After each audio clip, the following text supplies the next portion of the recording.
अरे का महात्मा जी? का भैया?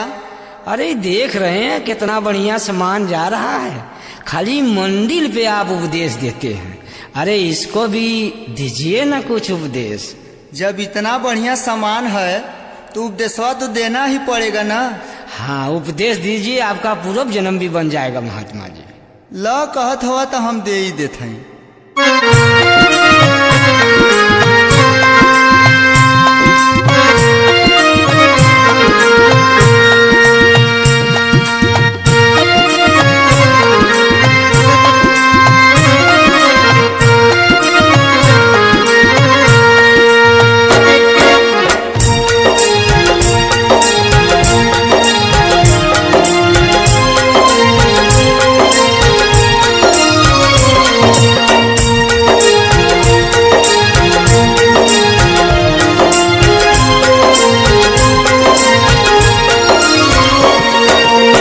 मटिया का देह गोरी माटी होई जाई, मटिया का देह गोरी माटी होई जाई। है जवनिया जरा के बोला का पैबू, है जवनिया जरा के बोला का पैबू, है जवनिया जरा के बोला का पैबू। मटिया का देह गोरी माटी होई जाई, मटिया का देह गोरी माटी होई जाई। है जवनिया जरा के बोला का पैबू, है जवनिया जरा के बोला का पैबू, है जवनिया जरा के बोला का पैबू।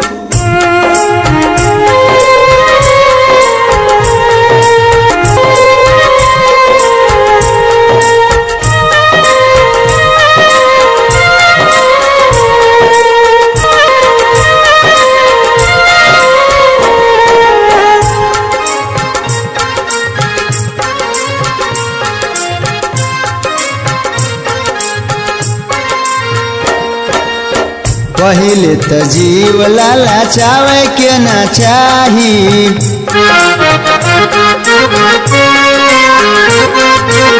लाला चेताओ के तारा सावे के ना चाही।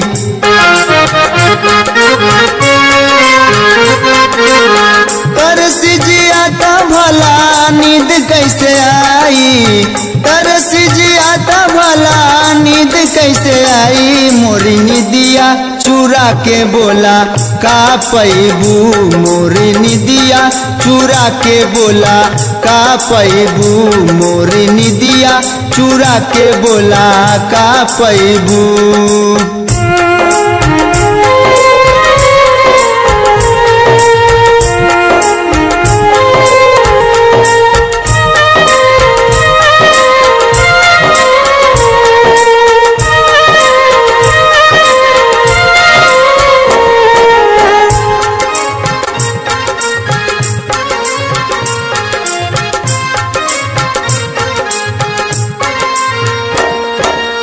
ज्ञानी लोग कहाँ दिला तोड़ के ना चाही,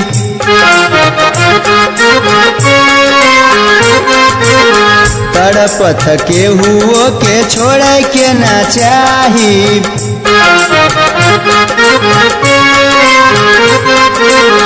टूटल दिलवा के बाड़ू तो है दवाई, टूटल दिलवा के बाड़ू तो है दवाई। हमें पगला बना के बोला का पैबू, हमें पगला बना के बोला का पैबू, हमें पगला बना के बोला का पैबू।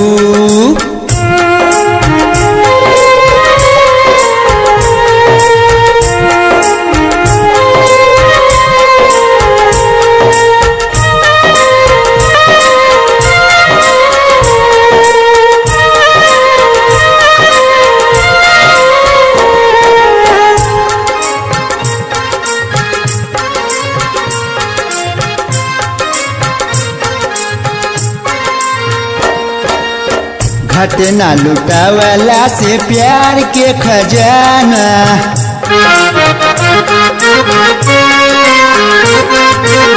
दुआ दे तोहा के तोहारी दीवाना।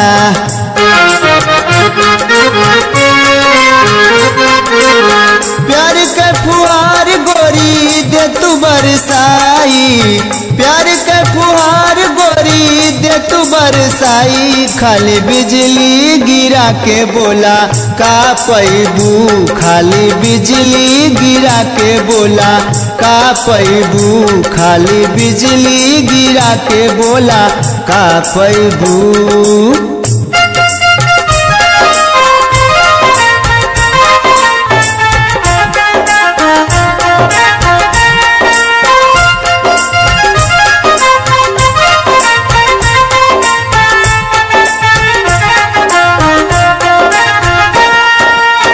मटिया का देह गोरी माटी होई जाई, मटिया का देह गोरी माटी होई जाई। है जवनिया जरा के बोला का पैबू, है जवनिया जरा के बोला का पैबू, है जवनिया जरा के बोला का पैबू, है जवनिया जरा के बोला का पैबू।